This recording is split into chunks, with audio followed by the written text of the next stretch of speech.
Today on CityCast Portland, we're talking about the city's recently launched Auto and Retail Theft Task Force, a Portland resident survey that's tracked our most common concerns, and a city contractor that's been overcharging victims of theft and vandalism. Joining me today are Oregonian City Hall reporter Shane Dixon Kavanaugh and our very own lead producer, John Notariani.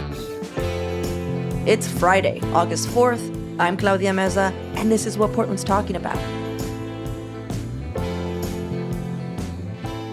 Shane, John, welcome to the show. Hey, thanks for having us. It is an absolute delight to be hanging out with the two of you. Well, before we start the headlines, I like to ask a question, just so people who are listening know who's on the show today, and they kind of know what to expect from us. This question I have will be in the style of Kiss, Marry, Kill, Thruple. I added that last part, Shane, because Portland. Whoa, yeah. And John, you might want to write these options down. Last time we did this, John couldn't hold them all in his head, and it really confused him. I'm at my keyboard to write notes. Yeah, I'm ready to go this time. All right, you're going to get 4 options. This is in reference to our Oregon is the creator of the tater tot, the inventor of the tater tot. It was a show we had earlier this week, and so it made me curious about the potato products and what you guys would kiss, marry, kill, thruple. So we have, of course, the tater tot, the JoJo, the curly fry, and the waffle fry. Ooh, I okay. know. I'm sorry, with the curly fries, are they seasoned or not, like Cajun style? Okay, that's a good idea. You know, I feel like if we start throwing seasoning on one of them, it's unfair. So let's say all of them salt and pepper. I do think that the JoJo, though, by its very sort of core nature, is a seasoned potato wedge. It is true. But we can say like consistently seasoned across the board. Okay. Consistently seasoned to your liking. Great. To like take out that as a variable. Oh, okay. So you want to say that? Okay. If you like a Cajun curly fry, that's what's going on? Mm-hmm. Yeah, seasoned, okay. But like same seasoning, all 4. And just one other thing, Claudia. Of course, I love this, Shane. Just for clarification, in your experience throwing out this sort of prompt with kiss, marry, kill, thruple, what exactly do you see the difference between being marrying and thrupling? Oh, I'm so glad you asked, Shane, because there is a reasoning behind this. Okay. So, marry is who you're going to marry. Your partner in life, maybe you met them first. Maybe you met them first. Thruple, they're the person who adds to that relationship, and they have to get along because you're a thruple. Right. Mm-hmm. Yeah. John, do you want to go first? Yeah, I think I got this one. Okay. So like pretty clear in my mind. Bottom of the list is the JoJo gonna kill a JoJo. I mean, I know. we have to make hard decisions every day in these conversations, but like, I just feel like a JoJo has a tendency to be too starchy, like too much potato-ness in it. You get like halfway through a JoJo sometimes and it's a little bit dry. You're just like, oh, too much JoJo. So gotta go. Kiss, waffle fry, kind of wacky, like lots of fun, but not an everyday sort of situation. I think I am going to marry the tater tot. I mean, for all of the reasons. Iconic, Oregon made, delicious, just like solid, compact, very, very tasty. And then thruple with the curly fry. The way I'm thinking about this is also Oregon invented, but like curly fry and the tot like are kind of like a yin yang in terms of potato shape. One goes in a spiral, one is sort of like a compacted thing. It just seems like they would get along really well. They would just like be able to coexist very easily. And I love them both. So that's my list. Thank you. Thank you for your thoughtful response. Shane, I expect no less. Oh, dang it. I was actually going to ask if you expected me to be as thorough and as thoughtful as John on this question. Oh, boy. Okay, so here we go. I'm going to start with Mary, and we're going to go with JoJo on Mary. Wow. Solid. Okay. JoJo is like a first potato love for a lot of kids who grew up in Oregon, especially in the part of town of Eugene that I grew up in, spending a lot of time eating food out of the sort of hot dishes at spit and sawdust convenience stores, or going to Albertsons or Safeway. I mean, I just have so many connections. I mean, it's like falling in love with the person next door. So JoJo, I'm going to marry.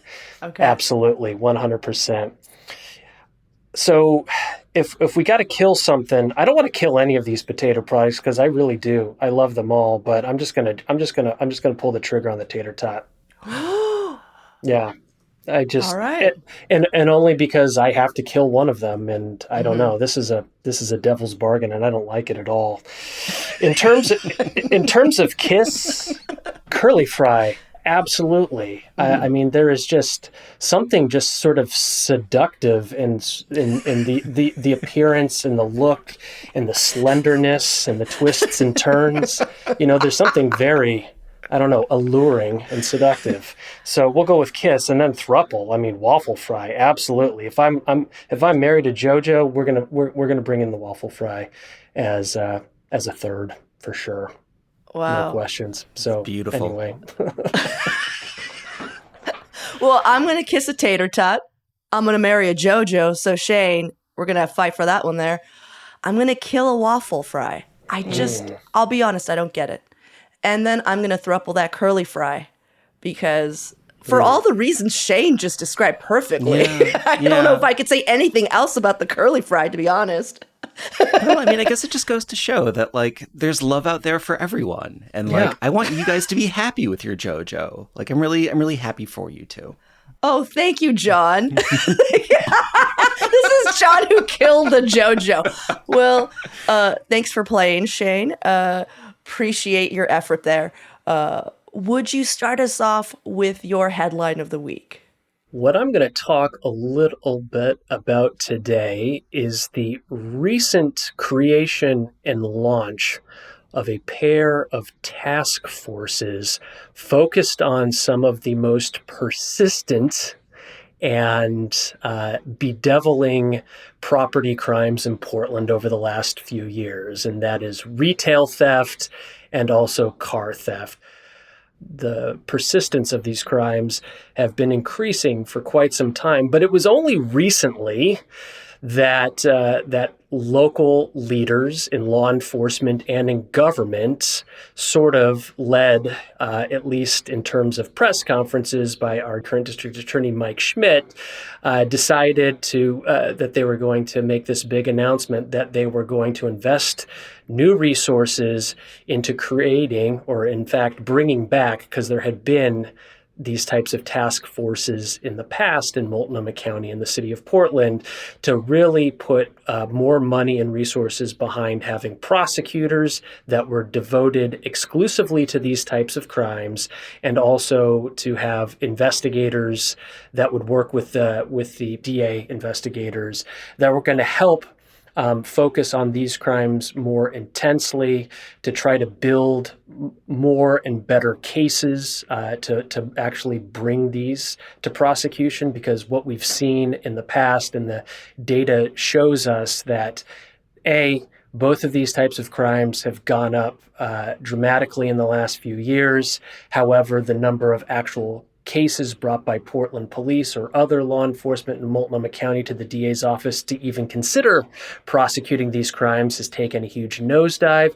And then what we always see with criminal cases is only a percentage of cases brought by law enforcement actually end up getting prosecuted by the DA's office. And I want to say with I think it's with auto theft last year, even though there were 11,000 reported auto thefts, I think only about 900 cases were brought to the DA's office for prosecution. That's insane, yeah. And then of those, the DA's office only pursued about half of them.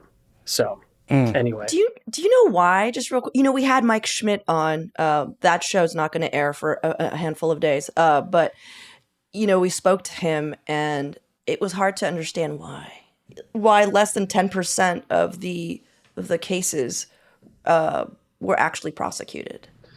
Yeah. Oh my gosh. If we had an hour to talk Okay. just about that question, we could eat up all the time just talking about that. But I think I'll try to be brief in this explanation. So, both in terms of auto thefts and retail thefts, specifically, I mean, these cases have to be built with sufficient probable cause, and that gets pretty tricky pretty fast with, let's say, an actual vehicle theft. If you've got a person in a car driving a car that doesn't belong to them, can you actually prove that they're the person, they're the ones who actually stole the vehicle, right? Like Right, that right. that that becomes an issue right off the bat. And there's some other sort of technicalities with auto theft. With retail theft, I mean, that's a huge issue to sort of unpack. I mean, one of the things is that a lot of retail chains have actually, when push comes to shove, it has not been worth their time or their effort to actually participate. Either their store security won't try to stop, suspected shoplifters, and then even when they do, they don't necessarily participate in a prosecution because of just the time and the energy that it will eat up, or they have an actual explicit policy against working on criminal cases involving their shoplifters. It's kind of bizarre, and it's something that's extreme. I know it's frustrated the heck out of Portland City Hall, and also prosecutors in the DA's office, and DA Mike Schmidt, who I think kind of behind the scenes is trying to lobby and pitch more businesses to be.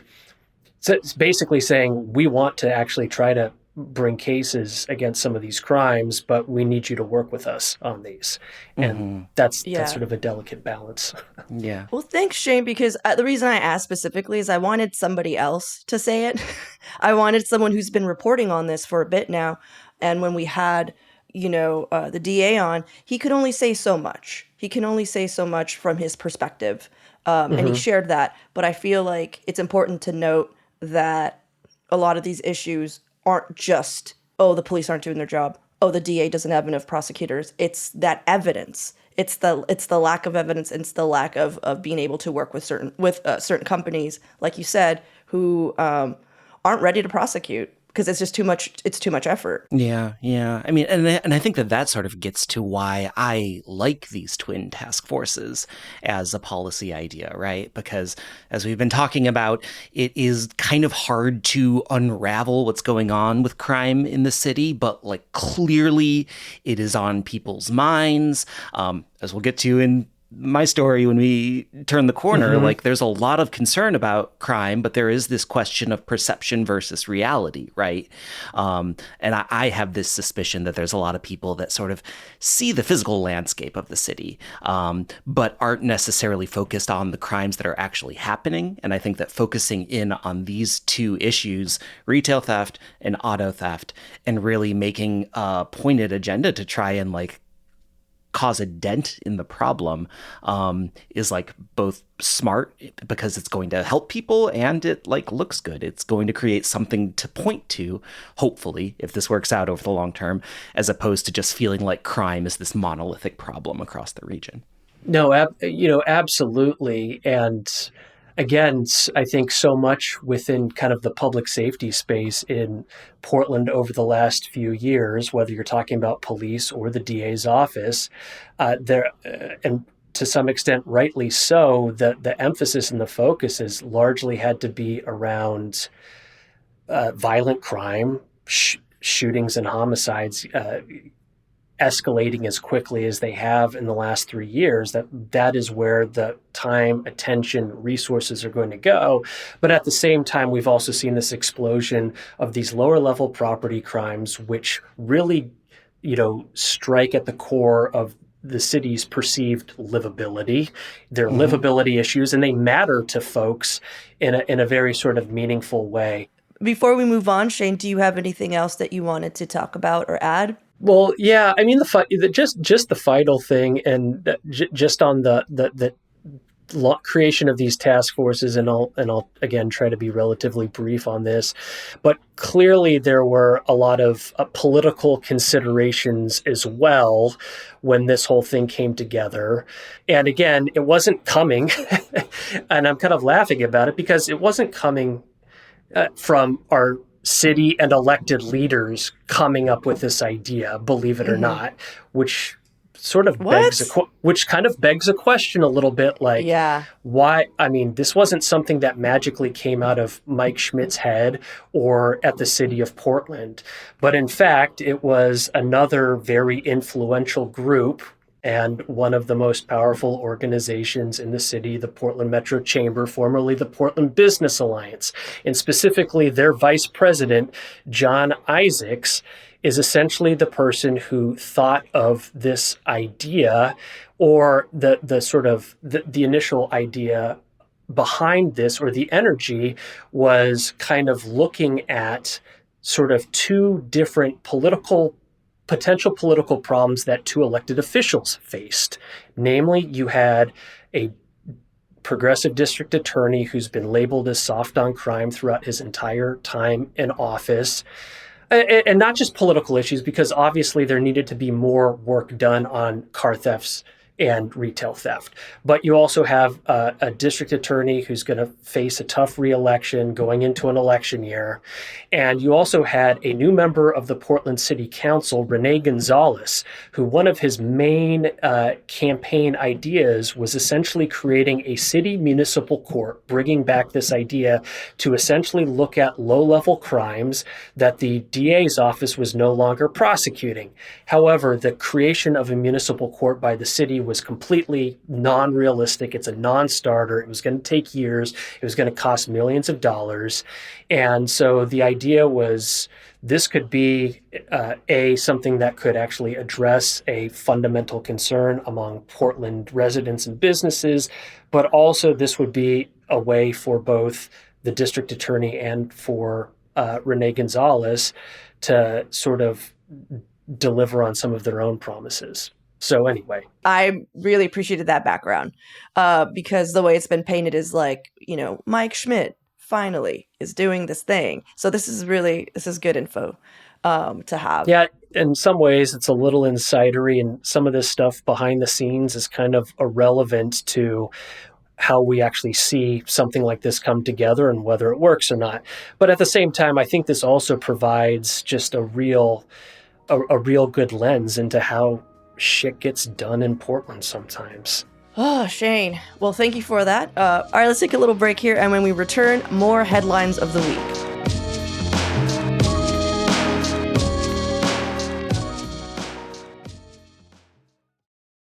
Well, John, what is your headline this week? Yeah, talking about crime and perceptions of crime, I'm sort of right looped in with that, as well as with Shane's reporting, because this is another story that he put out this week. Thank you, Shane, about this new survey that was put out earlier this week by the Portland City Budget Office, working with Portland State University. Talked with 5,300 residents across the city, giving special attention to underrepresented populations. And they said that the three big issues that are on people's minds in Portland are homelessness, affordability, and crime. No big surprises there. I think that we probably all could have guessed that that's what is on people's minds if anyone's opened a newspaper or turned on the radio. But overall, they said 45% of the people surveyed said homelessness was the city's most pressing problem. 22% said it was cost of living, and another 20% public safety.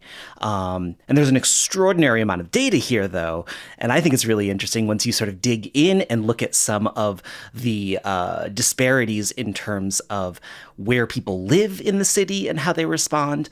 There's a lot of interesting stuff there that I'd love to get into. But right off, I wanted to know what your guys' takes on all this huge set of data was. Shane, I know you spent a lot of time with it. Yeah, I mean, one of the things that I think is useful or helpful about this city survey is just the sheer volume of participants.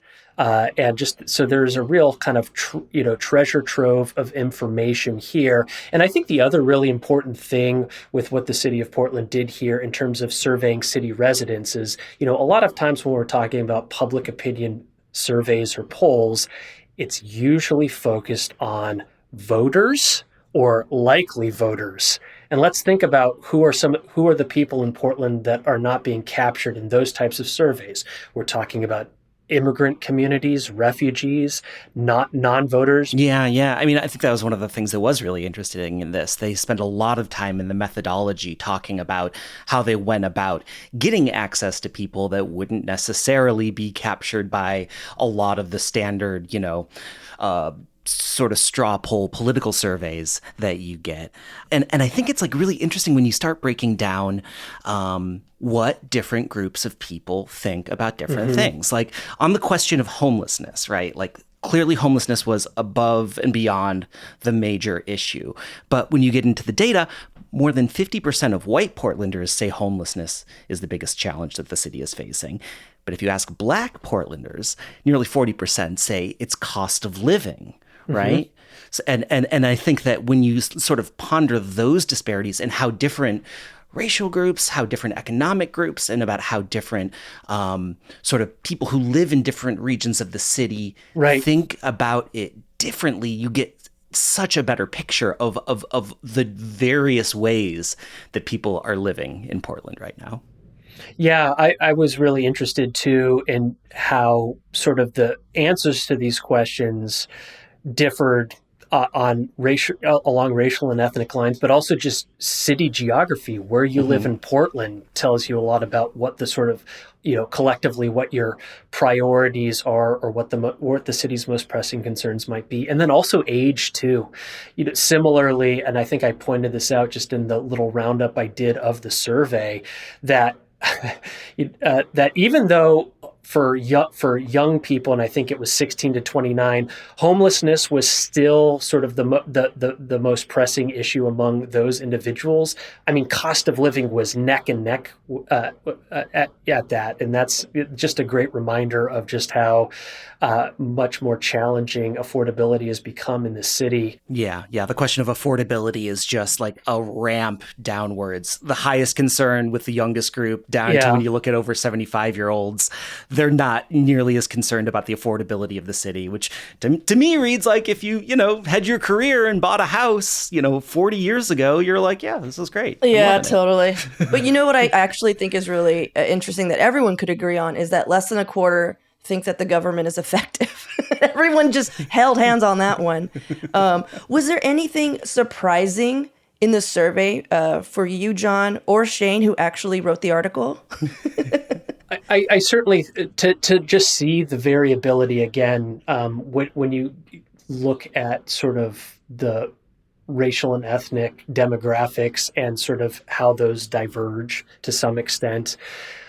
I mean, one of the surprising things, because if you're just looking at the little graphs and charts that were provided in the survey, like you can't help but not notice it, was just compared to other racial and ethnic groups, how high public safety was with Asian folks in particular. It was just above and beyond. I mean, because I think it was coming in close at like 30% were saying that was the most important issue. And no other sort of demographic category placed it that high. And so... Interesting. Yeah, there was that. And then similarly, and I think I lumped this together too, public safety with people living in East Portland. Yes, that jumped out to me too. Yeah, I mean, and that was something I spent a great deal of time focused on actually when I was covering the city council races last year, and in particular the Hardesty-Gonzalez race. And I mean, it was a real clear window into why Gonzalez, who really focused on kind of a quote unquote law and order candidacy, how he performed so well in East Portland, because he was speaking directly, and what we see in this data here really sort of shows just, that is an issue that, I mean, it's an issue citywide, but it's particularly felt with folks who are living east of I-205. in that data, something that jumped out at me was the difference between North Portland and East Portland, right? I think both were a little bit, had higher levels of concern for both safety and affordable housing and homelessness than the rest of the city. But North Portland, the residents were much more inclined to be worried about affordable housing and homelessness, whereas in East Portland, people had a much stronger correlation to be worried about safety. And to me, that feels like, I hope I'm not extrapolating when I say this, but it does sort of feel like an interesting sort of snapshot of what is happening in those two communities in a way that I think is more different than we often allow ourselves to see, or are often able to see when we're just looking at, the news headlines. Well, I want to move on to my headline of the week, just because I feel like we have a theme going on this Friday. So I love themes, by the way. well, Is the theme potato products, or did I miss the theme? The theme is definitely JoJo's. No, so my headline this week also comes from the Oregonian. It was reported by Maxine Bernstein. The headline says it all, really. Contractor overcharged Portland property owners for boarding up broken windows, doors, report fines. Which already I was like, whoa, because guys, can you walk down any street without seeing something boarded up? And I just immediately thought of all, you know what I mean? I was like, is this a grift? Like, I couldn't believe that people at their lowest were getting gouged. So under the city contract, 911 dispatchers call in the board up company at the request of police when an owner isn't available or can't do the work themselves. So like if anything gets smashed at 3 a.m, they can't find who the person who, isn't in charge of the establishment.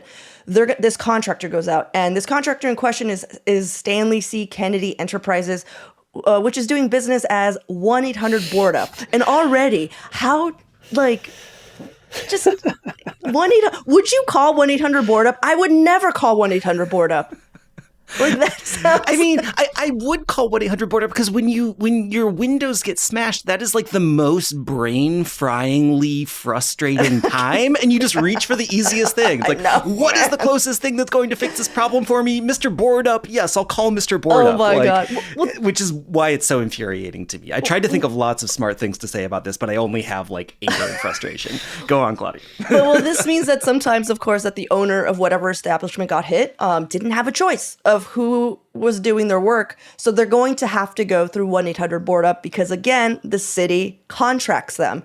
And in the end, it was found out that 1-800-BOARD-UP was overcharging victims of this type of vandalism about $150 per customer, more than the city had negotiated with them through their contract. And this led to at least $142,000 in unwarranted billings for about I think the number that Maxine pulled out was 950 emergency board-ups from July 2019 through 2022. And this, so you know, this report came from and I don't know if I'm, correct me if I'm mispronouncing this, the Ombudsman's Office, which is the first time. Oh, Yeah. Say that again, Shane? Ombudsman. Ombudsman, which is the first time I've ever heard of this city outpost. Shane, do you know anything about the Ombudsman? Yeah, no, absolutely. The city ombudsman is the ombudsman's office is a division within the elected city auditor's office, and they focus specifically on these types of things involving potential conflicts or fraud or misuse within city government itself. So they're the ones, and I don't know, John or Claudia, if you're aware that there is a fraud hotline number with the city of Portland. And so, for instance, if people call in a report of potential city fraud or allegations, those types of tips and reports get investigated by the Ombudsman's office, and then they also do other types of investigations as well involving city government and potential malfeasance. It's okay. So this review that the Ombudsman's office did. Their review found confusion among city officials, including the police bureau, the city procurement office, community safety division, and the city attorney's office about responsibility for managing this contract. So the police responding to the vandalism scenes were improperly telling owners that they could get a better deal by working directly with a company and cutting out the city. Meaning they were not negotiating out of the city contract. So 100 Board Up could theoretically jack up the prices. And of course, they didn't say anything. 1-800 Board Up didn't say anything about their existing contract to any of their customers. And of course, immediately, guys, and I'm saying this again, this is not Shane, this is not John, this is my conspiracy theory. Immediately, I was like, if this is Gotham City, why are the cops doing this? Are they getting $50 a head? What's going on here? Why would you say that? Why would you think that? Well, not only that, but the police are telling these property crime victims that if they don't go through the city, they're going to get a better deal, when in fact the complete opposite occurs. Exactly. Mm-hmm. It's just bananas. The other thing, and this is totally beside the point, but I didn't realize this, is that so basically, if I own a business or a house and a window gets broken out and I'm not there to board it up myself, the city is able to just pay this company to go in and board it up. And then bill you for it. But then bill me plus 15% to the city as an administrative fee. Yes. The logical part of my brain is well, yes, there is an administrative cost to doing this. But the sort of emotional part of my brain is what the fuck? No, that was one of the surprising parts to this story as well, is this whole idea that the city will just make the decision for you, not even with your consent. They make the determination that, the owner's not here or they can't respond quickly, but we got to get this thing boarded up ASAP. So we're gonna provide this service and then make you pay for it. Yeah, plus 15% to the city. Yes, correct. Okay. Anyhow, so according to Maxine's article, Gabriel Smith, a representative from 1-800 Board Up, so 1-800 Board Up said the company wasn't overcharging, but then declined to further comment. So yeah, 100% cleared up. Hey, are you guys overcharging? We're not. Yeah. Click. What? Yeah. Sorry. I hope more comes from this, but I just love that. I love that entire just train of reasoning. No, we're good. I think the thing that I want to pay a little bit more attention to, and it was noted in Maxine's story, and this came out, I was actually out of town last week when this report came out, so I didn't catch up on it until this week, and obviously was equally parts entertained and horrified. But the city's contract with this company is up for renewal in September, so a month from now. And I'm going to be very interested to see if the city re-ups its contract with 1-800 Board Up. Mm-hmm. Yeah. I also, something I failed to mention, and this is a nonprofit said this, that a 1-800 Board Up representative, when this nonprofit basically was hey, this is $500, it was over $500 for their service. They're that seems steep to just be putting up some plywood over this glass door. Is there anything I could do? Should I go to the city? What? And the representative told the nonprofit if they didn't pay the company directly, they would face a higher bill from the city, which adds the administrative fee for the work. Yeah, I'm sad to say that throughout my 2.5, almost 3 years as the Oregonian City Hall reporter, things that you would hope would be just naked corruption, 9 times out of 10, in my experience, turns out to be sort of the more benign thing, which is either incompetence, miscommunication, misunderstanding.